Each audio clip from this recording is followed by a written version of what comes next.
राधे राधे, जय श्री कृष्णा सभी को। आशा है आप सभी कुशल और मंगलमय होंगे। मैं Kiran, intuitive tarot reader, PLR therapist, akashic reader, healer, आप सबका स्वागत करती हूँ अपने चैनल किस्मत क्वीन कर्मों की कहानी मेरी जुबानी में। तो आज मैं प्रस्तुत हूँ आपके सामने एक नई पास्ट लाइफ रिग्रेशन की स्टोरी लेकर। और मुझे पूरी उम्मीद है जो भी मैं पास्ट लाइफ रिग्रेशन की स्टोरीज आपके सामने लेकर आ रही हूँ, इन सभी से आपको कुछ ना कुछ जरूर सीखने को मिल रहा होगा। आप जो कर्मों का साइकिल है, लूप है, जो कि घूमता ही रहता है बर्थ टू बर्थ, हमारी आत्मा के साथ, इसको समझ रहे होंगे और इसको ब्रेक करने का, इससे मुक्त होने का भी कोई ना कोई आप साधन जुटा रहे होंगे। स्पिरिचुअल जर्नी की ओर बढ़ रहे होंगे, अपनी साधना पर, अपनी स्पिरिचुअल ग्रोथ पर, मेडिटेशन पर ध्यान दे रहे होंगे। तो चलते हैं आज की PLR स्टोरी की तरफ। जो आज की PLR स्टोरी है वो मेरी क्लाइंट वनीता जी की है। तो वनीता जी ने मुझसे संपर्क किया कि वो ट्विन फ्लेम जर्नी में है। ऐसा उनको काफ़ी रीडिंग से पता चला और 2-3 सालों से हैं, तो उनको ये कंफर्म था कि वो ट्विन फ्लेम जर्नी में है। और अपने किसी PLR से जो उन्होंने पहले करवाया, उससे उनको ये पता चला कि जो आमतौर पर ट्विन फ्लेम जर्नी में एक सोल के 2 हिस्से होते हैं, 2 पार्ट्स होते हैं। एक सोल 2 बॉडीज में होती है, एक फेमिनाइन होती है और एक मैस्कुलाइन होती है जो एनर्जी होती है, और ये मेल फीमेल किसी भी बॉडी में हो सकती है एनर्जी। तो उनको ये पता चला कि वो 2 नहीं 3 ट्विन्स हैं। मतलब जो उनकी सोल है वो 2 भागों में नहीं 3 भागों में बटी हुई है। तो वनीता जी ये जानना चाहती थी कि जो मेरी सोल है उसको 3 भागों में क्यों बांटा गया है, क्या इसका कोई विशेष उद्देश्य है? आमतौर पर ट्विन्स 2 ही होते हैं, तो हम 3 क्यों हैं? क्या इसका कोई विशेष उद्देश्य है? हम तीनों का कोई इकट्ठा कोई लाइफ पर्पस है? हम 3 भागों में क्यों अवतरित हुए हैं? तो ये सभी सवाल थे वनीता जी के, और साथ में वो जानना चाहती थी कि मेरी उत्पत्ति कैसे हुई है। वो बिल्कुल अपनी सोल के ओरिजिन पॉइंट पर जाना चाहती थी कि उनकी जो आत्मा की उत्पत्ति कैसे हुई, कैसे पैदा हुई उनकी जो सोल है, और कैसे वो कितने भागों में बटी। क्या 3 से भी ज़्यादा उनकी सोल के पार्ट्स हैं, 4, 5, 6, क्या उससे भी ज़्यादा है?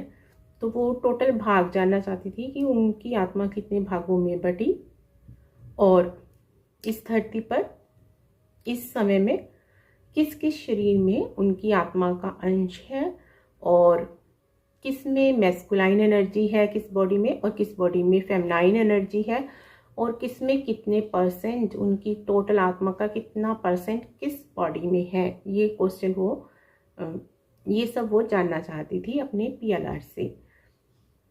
और जो उनके मैस्कुलाइन है, जो उनकी DM है, तो उनका नाम है विजय।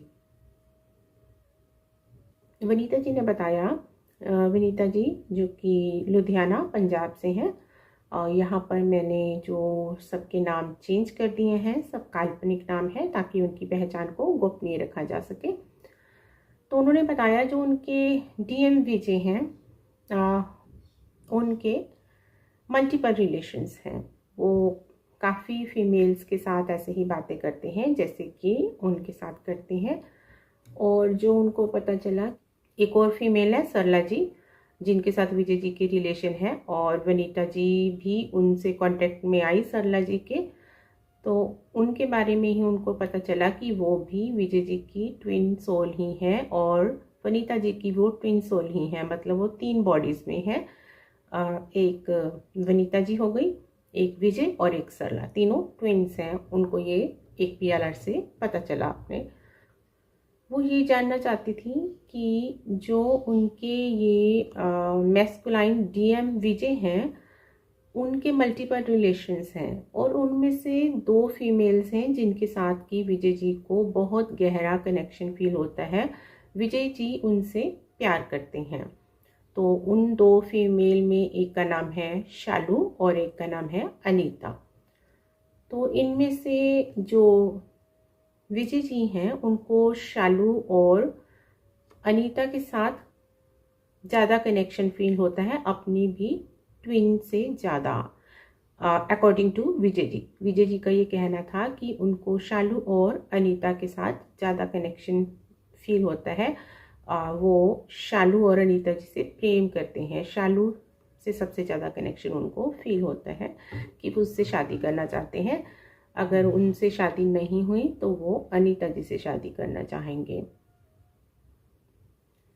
इनमें जो विजय जी हैं और शालू और अनीता जी, ये तीनों अनमैरिड हैं, अविवाहित हैं। तो इसीलिए भी शायद जो समाज का ढांचा है, जो प्रेशर है सामाजिक, उसके कारण भी शायद विजय जी का ये विचार हो सकता है कि शालू और अनीता की तरफ ज़्यादा झुकाव हो सकता है कि वो अनमैरिड हैं, उनकी एज की हैं, तो शायद वो ठीक रहेंगी उनके विवाहित जीवन के लिए। यहाँ जो वनीता जी और सरला जी हैं वो विवाहित हैं पहले से ही, और उनकी आयु जो विजय जी से है लगभग 10 साल ज़्यादा है, 9-10 साल वो विजय जी से बड़ी हैं, तो एज गैप भी है।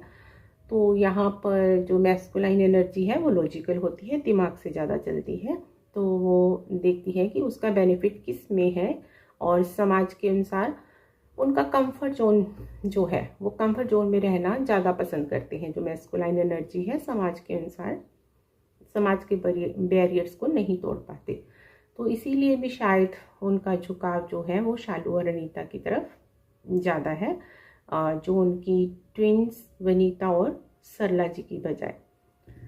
कनेक्शन तो उनको भी फील होता है अपनी ट्विन के साथ, गहरा कनेक्शन फील होता है, पर जैसा कि आपने ट्विन फ्लेम जर्नी में सुना हो, अगर आप भी हो इस जर्नी को आपने एक्सपीरियंस किया हो, कि इसमें जो मैस्कुलिन एनर्जी है वो हमेशा एक रनर की तरह ही बिहेव करती है, फियर में रहती है, फोबिया में रहती है, काफ़ी उनको समाज का डर होता है, अपनी इमेज का एक डर होता है, वो एक्सेप्ट नहीं कर पाते अपनी ट्रू फीलिंग्स को, और वो एक रनर उसमें ही रहते हैं जब तक कि उनकी अवेकनिंग नहीं होती।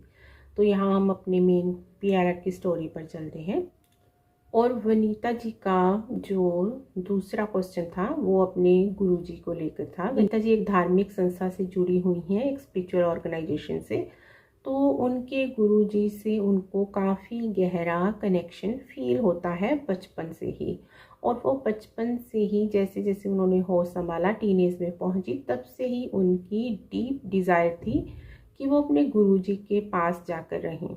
जैसे और सेवादार आसपास रहते हैं, उनके नज़दीक रहते हैं, तो उनके बहुत नज़दीक रहने की उनकी बहुत गहरी इच्छा है, जो कि अभी तक पूरी नहीं हुई है। वनीता जी की एज जो है अब 40-45 के लगभग है, फिर उनकी ये इच्छा पूरी नहीं हो पाई है, तो वो ये भी जानना चाहती थी कि उनके गुरुजी से उनको बहुत गहरा कनेक्शन फील होता है, वो बचपन से ही अपने गुरुजी के साथ रहना चाहती थी, वो साध्वी बनना चाहती थी उस संस्था में, पर नहीं बन पाई, उनकी शादी हो गई, और शादी के बाद जो उनके पति हैं और सास ससुर हैं वो उनको वहाँ पर ज़्यादा नहीं जाने देते उस संस्था में, वो साल में 1-2 बार ही जा पाती, और इसलिए वो काफ़ी तड़पती भी अपने गुरुजी के प्यार में कि मैं क्यों कभी अपने गुरुजी के पास नहीं रह पाई, काश मैंने शादी ही ना की होती, मैं वहीं जाकर रह पाती, पर उनकी ये इच्छा पूरी नहीं हुई। तो ये भी जानना चाहती थी कि उनका क्या कोई पास्ट लाइफ का ऐसा कर्मा था जिसके कारण वो अपने गुरुजी के नज़दीक जाकर नहीं रह पाई, उनके जो दर्शनों का उनको वियोग सहना पड़ रहा है कि दर्शन नहीं कर पाती वो, इसका क्या कारण है। तो देखते हैं कि वनीता जी की पास्ट लाइफ स्टोरी से, पूर्व जन्म से क्या निकल कर बाहर सामने आता है, पूर्व जन्म का उनके सवालों से क्या कनेक्शन है।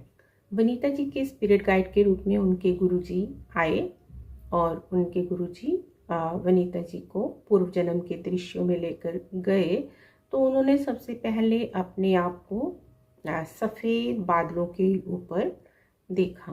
वो सफ़ेद बादलों के ऊपर एक स्त्री के रूप में, एक लड़की के रूप में खुद को पा रही थी। वो 20-25 साल की लड़की खुद को महसूस कर पा रही थी और वो बिल्कुल सफ़ेद ड्रेस में थी, गाउन जैसा उन्होंने सफ़ेद कलर का डाल रखा था, बिल्कुल वाइट, और बहुत ही सुंदर स्वरूप में उन्होंने खुद को देखा। वाइट कलर का ही उनका दुपट्टा था और वो बादलों के ऊपर अकेली ही चल रही थी, बिल्कुल अकेली थी वो।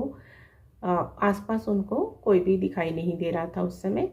तो उनका जो क्वेश्चन था कि उनकी उत्पत्ति कैसे हुई, तो उन्होंने देखा कि उनकी उत्पत्ति समुद्र मंथन से हुई, अप्सरा रंभा के रूप में। जी हाँ, आप भी चौंक गए होंगे कि ऐसा कैसे पॉसिबल है, पर पॉसिबल है। जो हाई डायमेंशंस की, हायर लेवल की सोल्स होती हैं, तो उनको भी अपने कुछ कर्मों के कारण, कुछ गलतियों के कारण, कुछ लर्निंग के लिए, सीखने के लिए मृत्यु लोक में धरती पर आना पड़ता है, बार बार जन्म मरण के चक्कर में फंसना पड़ता है।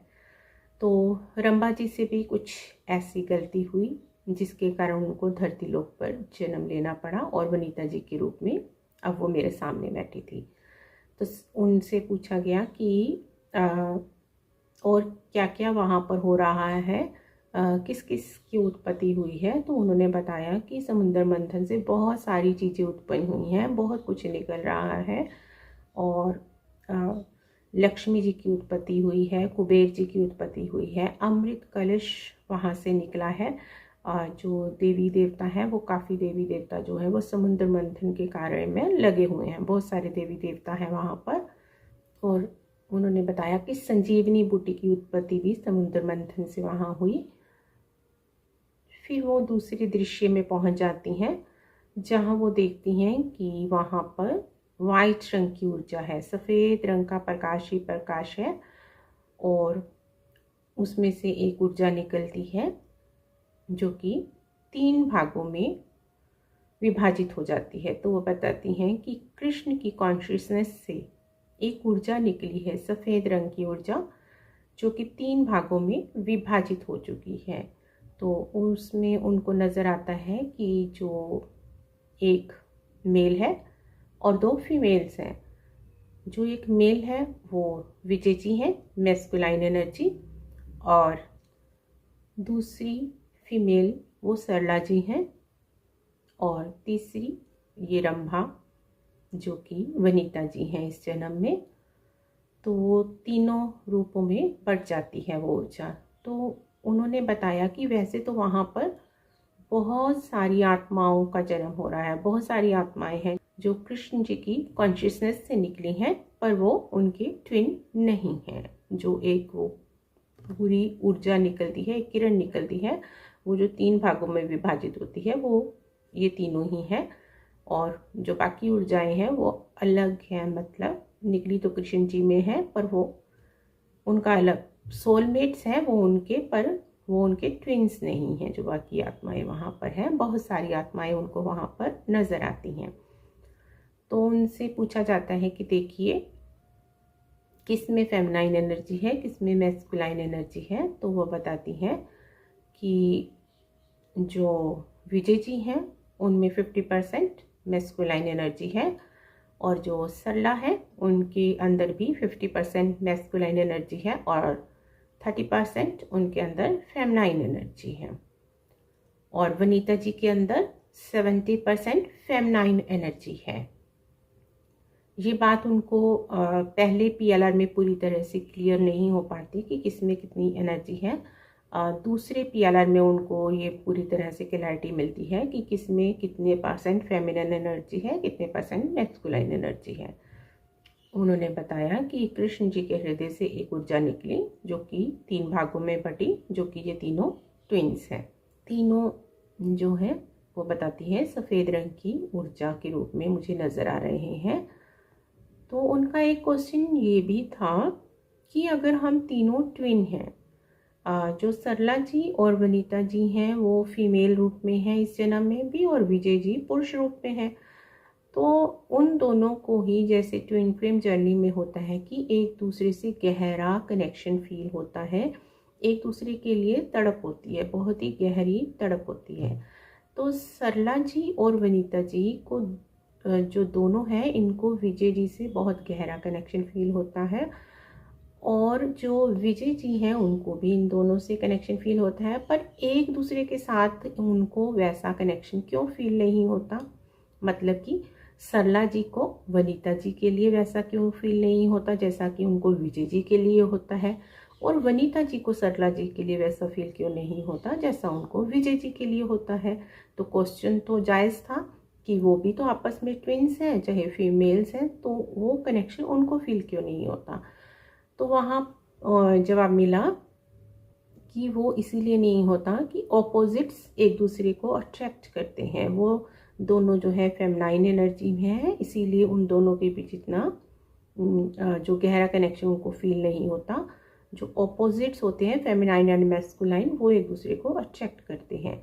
पर यहाँ ये फिर भी पूरी तरह से क्लियर नहीं हो पाया, क्योंकि जो सरला जी हैं उनके अंदर दोनों ही एनर्जीज हैं, मैस्कुलाइन भी और फेमिनाइन भी।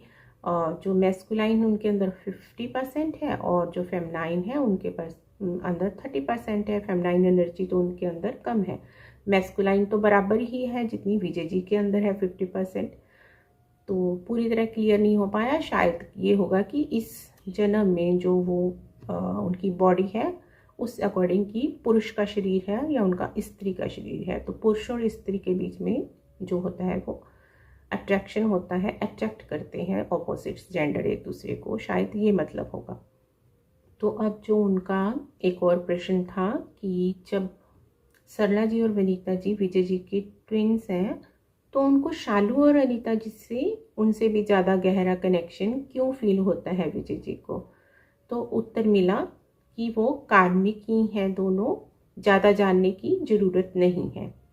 तो वो उनका आपस में कार्मिक संबंध होगा, जो कि जब कर्मा रिजॉल्व हो जाएगा, ख़त्म हो जाएगा, तो वो अट्रैक्शन भी ख़त्म हो जाएगा। जब कार्मिक मिलते हैं तो वो भी बहुत ज़्यादा अट्रैक्ट करते हैं हमें, क्योंकि अगर वो अट्रैक्शन ना हो तो हम उनके साथ कनेक्शन में कैसे आएंगे और वो अपना कर्मा कैसे पूरा करेंगे। तो कार्मिक लोग भी जब आपस में मिलते हैं तो बहुत गहरा कनेक्शन फील होता है, क्योंकि हमें हमारे कर्मा बुला रहे होते हैं। हमारी सोल को चाहिए फ्रीडम, उसको फ्री होना है, मुक्त होना है किसी भी हालात में। तो वो अपना कर्मा जो तय करके आई है कि इस जन्म में मुझे भुगतना है, तो वो तैयार रहती है उस कर्मा को पे आउट करने के लिए, उसको फेस करने के लिए। इसीलिए जो है वो कार्मिक भी हमें ऐसे ही अट्रैक्ट करते हैं। हम समझ ही नहीं पाते कि ये कार्मिक कनेक्शन है या ट्विन फ्लेम कनेक्शन है। तो बहुत छोटे छोटे पॉइंट्स हैं जो कि बहुत डीप हैं, बहुत गहरा अध्ययन करना पड़ता है इन कनेक्शन को समझने के लिए, और अपनी इंट्यूशन से जुड़ना पड़ता है, डिवाइन से जुड़ना पड़ता है। डिवाइन हमें गाइड करते हैं कि कौन सा कैसा कनेक्शन है और हमें कैसे वहाँ पर डील करना चाहिए, कैसे हम इस कार्मिक जो अकाउंट को वो ख़त्म कर सकते हैं, डिज़ोल्व कर सकते हैं, रिजॉल्व कर सकते हैं। तो डिवाइन गाइडेंस पाने के लिए आपको डिवाइन से, परमात्मा से कनेक्शन बनाना चाहिए। मेडिटेशन, ध्यान, मंत्र साधना जो भी आप करते हैं वो ज़रूर करनी चाहिए। जो इस समय चल रहा है युग और कलयुग का समय, इसमें ये बहुत ही ज़रूरी हो जाता है कि आप अपने किसी ईस्ट से अपना कनेक्शन बनाकर रखें, अपने गुरु से, किसी से अपना कनेक्शन बना के रखें, ताकि आपको डिवाइन गाइडेंस मिलती रहे, अपनी आत्मा से, परमात्मा से आपका कनेक्शन बना रहे और आप सुरक्षित रहें। तो फिर उनका एक और क्वेश्चन था कि हम 3 भागों में क्यों बटे। आमतौर पर तो जो आत्मा है वो 2 भागों में ही बटती है, एक मैस्कुलाइन एनर्जी, दूसरी फेमिनाइन एनर्जी।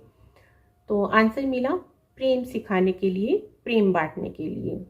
एक दूसरे से ईर्ष्या नहीं करनी चाहिए किसी को, सभी में ही प्रभु का अंश है, सबको आत्मा रूप में देखना चाहिए।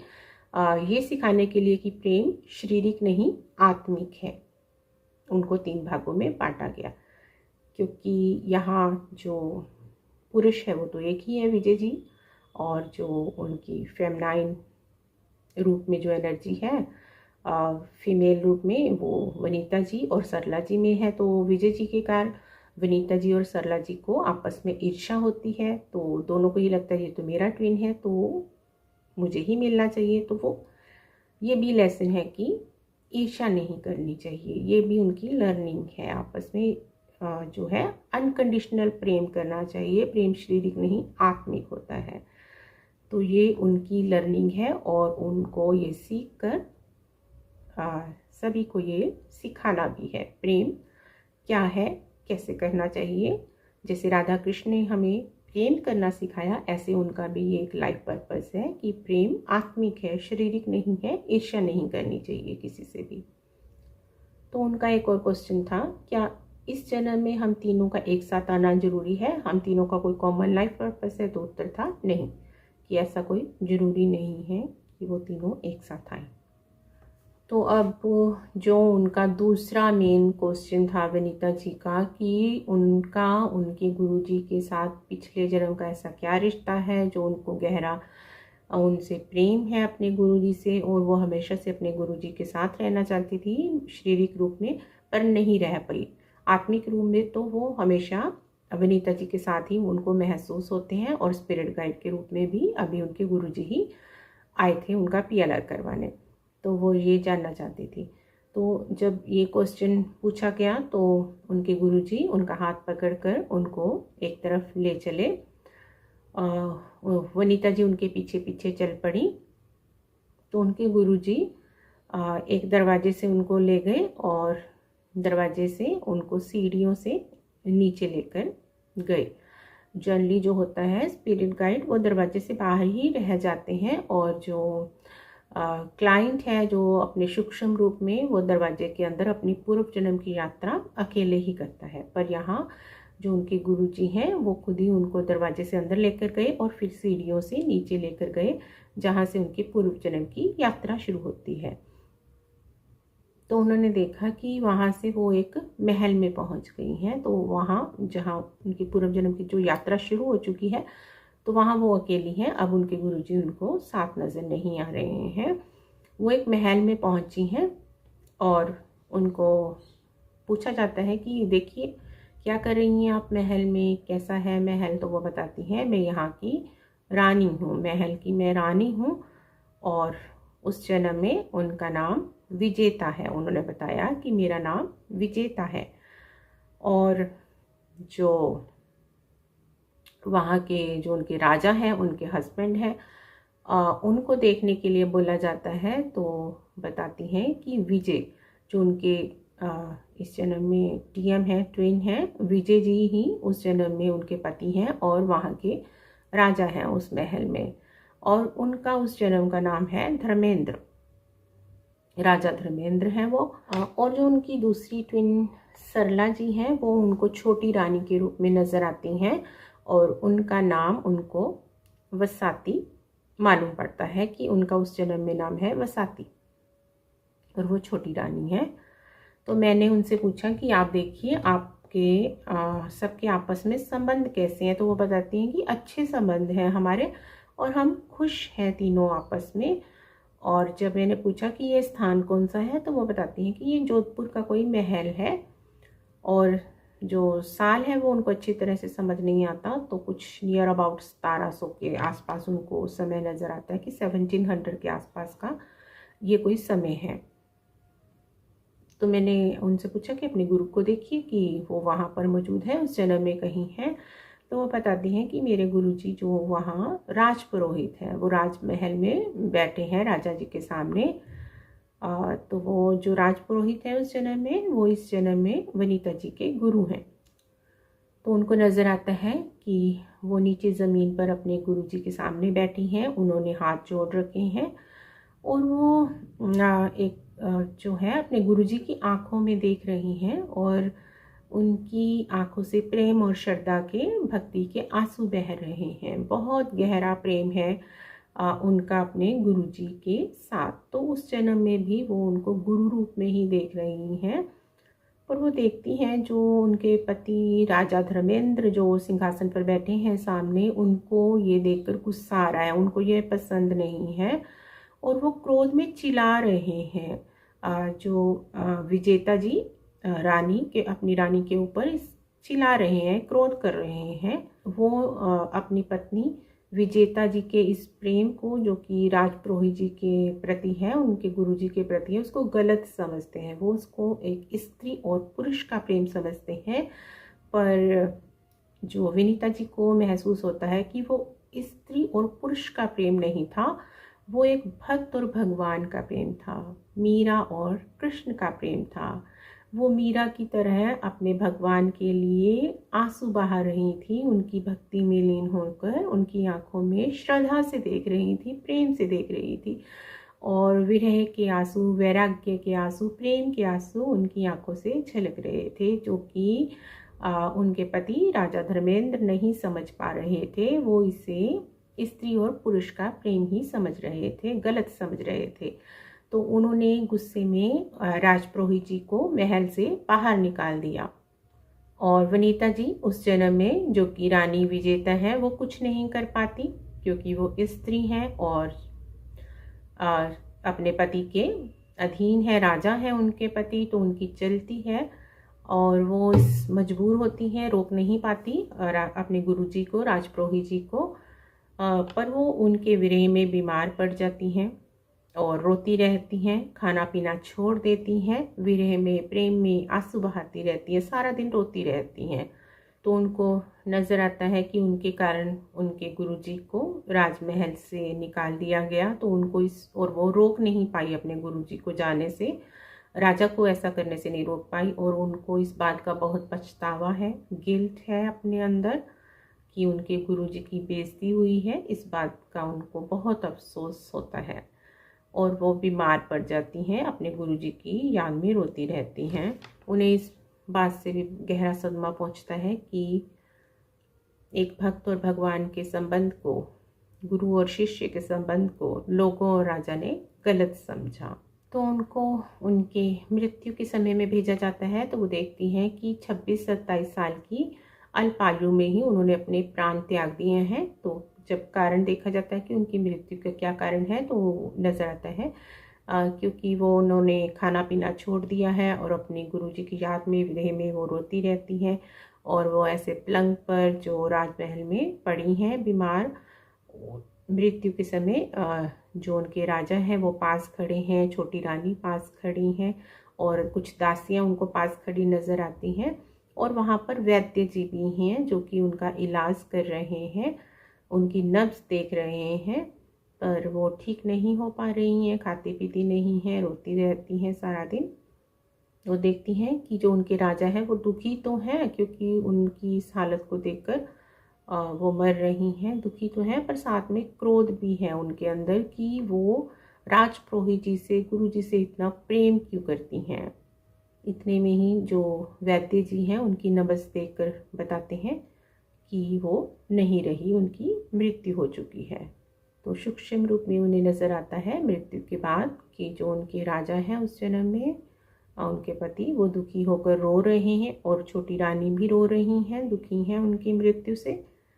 तो जब उनको ये देखने के लिए बोला जाता है कि क्या जो छोटी रानी है उस जीवन में बसाती, क्या उनको भी ये पसंद नहीं था, उनका उनके गुरुजी के प्रति प्रेम, तो वो बताती है कि मुझे ऐसा महसूस होता है वो न्यूट्रल है, उसको ना इस बात की कोई खुशी है, ना ही कोई क्रोध है, ना ही दुख है इस संबंध से, इस प्रेम से जो उनको उनके गुरुजी के प्रति है, वो न्यूट्रल है इसमें। और फिर जब उनको ये देखने के लिए बोला जाता है कि क्या जो राज्य के लोग हैं इस बात के लिए उन्होंने कोई ऑब्जेक्शन नहीं किया कि गुरुजी को राज्य से निकाल दिया, तो उन्होंने बताया कि जो राज्य के लोग हैं वो भी गुरुजी से प्रेम करते थे, वो भी उनकी याद में रोते हैं। उनको भी इस बात का अफसोस है कि राजा ने गुरुजी को महल से निकाल दिया, राज्य से बाहर निकाल दिया। तो उन्होंने विद्रोह भी किया, पर राजा ने किसी की नहीं सुनी, राजा के आगे किसी की नहीं चली। तो फिर अंत में उनको उनके स्पिरिट गाइड, उनके गुरुजी के पास भेजा जाता है स्पिरिचुअल गाइडेंस के लिए, अंतिम संदेश के लिए। तो उनके गुरुजी उनको संदेश देते हैं कि जो कर रही हो, सही कर रही हो, ऐसे ही आगे बढ़ते रहो, गुरुजी हमेशा उनके साथ हैं। वो कहते हैं कि मैं हमेशा तुम्हारे साथ हूँ। उनके गुरुजी उनको कहते हैं सभी चिंता भय छोड़ दो। उनके लिए, वनीता जी के लिए, उनके गुरुजी ने कहा कि रास्ते अपने आप बनते जाएंगे तुम्हारे लिए। गुरुजी जो उनके हैं हमेशा उनके साथ हैं और उनको कहा कि सरेंडर कर दो, ज़्यादा दिमाग नहीं चलाना, जो हो रहा है होने देना है प्रभु इच्छा समझकर। तो ये थी वनीता जी की पास्ट लाइफ रिग्रेशन की स्टोरी। मुझे उम्मीद है कि ये स्टोरी आपको ज़रूर पसंद आई होगी और इससे आपको बहुत कुछ सीखने को मिला होगा और इसे आप ज़रूर से अपने जीवन में अपनाएंगे। इससे जो भी शिक्षा आपको मिली है और आपके मन में भी ऐसा कोई क्वेश्चन है, किसी से आप लगाव महसूस करते हैं या नफ़रत महसूस करते हैं या किसी कार्मिक लूप में फंसे हैं और इसका आप कारण और निवारण जानना चाहते हैं, कोई फोबिया है आपको, डर है या करियर में कोई आपकी बाधा है, समझ नहीं आ रहा कि लाइफ में करना क्या है, आपको स्पिरिचुअल गाइडेंस की ज़रूरत है, अपना लाइफ पर्पस जानना चाहते हैं, लाइफ में स्टक हैं, आगे नहीं बढ़ पा रहे हैं, ग्रो नहीं कर पा रहे हैं, मनी रिलेटेड प्रॉब्लम्स हैं, तो किसी भी प्रॉब्लम के लिए अगर आपके अंदर आ रहा है, आपकी इंट्यूशन आपको गाइड कर रही है कि आपको भी पास्ट लाइफ रिग्रेशन करवा लेना चाहिए, तो आप ज़रूर डिस्क्रिप्शन में जो मेरी इंस्टा आईडी दी हुई है उससे मुझसे कांटेक्ट कर सकते हैं और अपना पास्ट लाइफ रिग्रेशन सेशन मुझसे बुक करवा सकते हैं। आप आकाशिक रीडिंग भी करवा सकते हैं, हीलिंग सेशन भी बुक करवा सकते हैं और टैरो रीडिंग भी करवा सकते हैं। तो मिलते हैं एक नई स्टोरी के साथ, तब तक के लिए राधे राधे, जय श्री कृष्णा।